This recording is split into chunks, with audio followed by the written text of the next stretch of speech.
So yun kalangis, nandito naman tayo at meron tayong click na gagawin.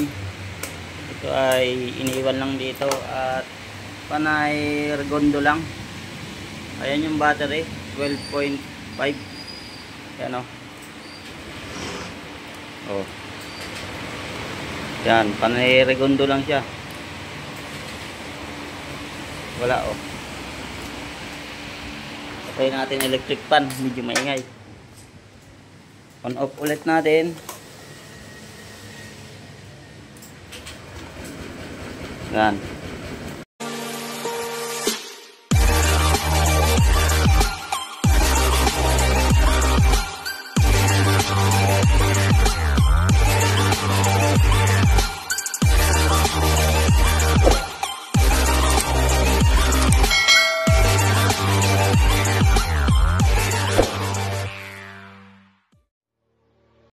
Hindi na natin patatagalin at check nyo lang dito kapag ito ay umiinit,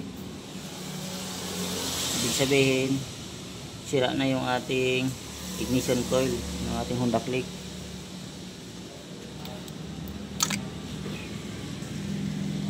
So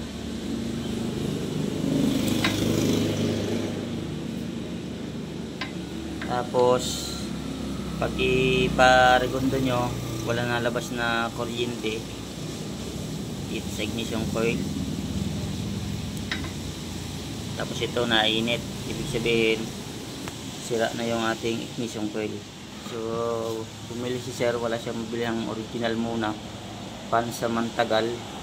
Ito muna yung kakabit natin. Ayan, para magamit niya yung motor. So tatanggalin ko lang yan. Ayan lang naman tatanggalin natin. Yan, saka gis. Tatlong gis. Saka yung ating wire, dalawa. Mamaya ipakita ko sa inyo pagkabit ng ating wire. Tanggalin ko lang muna itong ignition coil. So nakakalas ko na. Ito yung ignition coil ng stock. Ito pag umiinit, sira na ito. So dito nakalagay yung itong kulay natin, yellow na may blue, saka ito naman sa kabila ay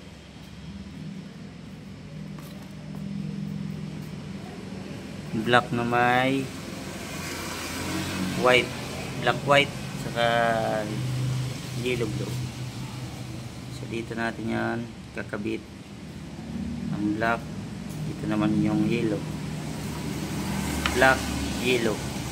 So pagdating dito sa nabili ni sir, mayroon din ano. So susundan lang natin to, black saka yellow dito sa green, black, yellow, yung black sa black, yung green sa yellow. So ang gagamitin nating wire ay ito, saka pipa syempre para goods. Tatanggalin ko lang ito. So ayan, natanggal na natin ang wire. Ito yung gagamitin natin, lalagay dito.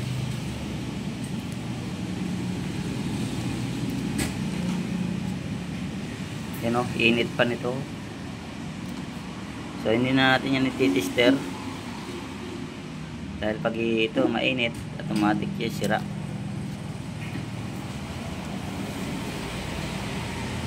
So isa ito sa bumigay, bagong bago pa itong motor eh, pero bumigay na kagad. Ang dami nang nabago dito, naka-swing arm mo. So para magamit, ito muna yung kakabit natin. Presyo nito sa original mga 1.5, 1.2, mga ganun. So kakabit ko lang ito, tapos titisting na natin kung aandar na. Okay, naikabit na natin ang wire. Yan. So kakabit ko na lang to dito. Sabi ko nga yung Ilagay natin. Yung dilaw sa green, yan, nakaganyan yan. Yan o. Sukat naman siya sa lagayan. So, lalagay ko lang. So, yun. Nakikabit na natin. Ayan. Siyempre, ito, kabit na rin natin yan. No? Kanyang kita. Tapos, yan. O, diba? Parang stock lang. Yan yan, o. May pangalan din doon na sticker. Ito yung original. Bago ko ikabit yan, paandarin muna natin. Kung nagana na. Okay. One click.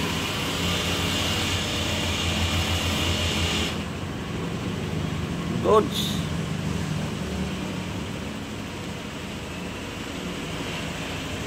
So, siyempre dito una natin chinek. Titingnan muna natin pag puro regundo lang, kuryente muna bago gas. Dahil pag titingin tayo ng gas, babaklas pa tayo ng upuan. Kaya una natin nakita walang kuryente, kaya ignition coil muna tayo. Ayan. So yun lang sira nya, ignition coil. So tinatakbo pala nito ay ano, 2.7 pa lang, bumigay kagad yung ignition coil. Hindi talaga pare-parehas ang motor na ngayon. Kaya yun lang mga palangis, hanggang dito na lang ating video. Sana ay makatulong sa inyo kung sakaling ganito ang maging problema ng inyong Honda Click.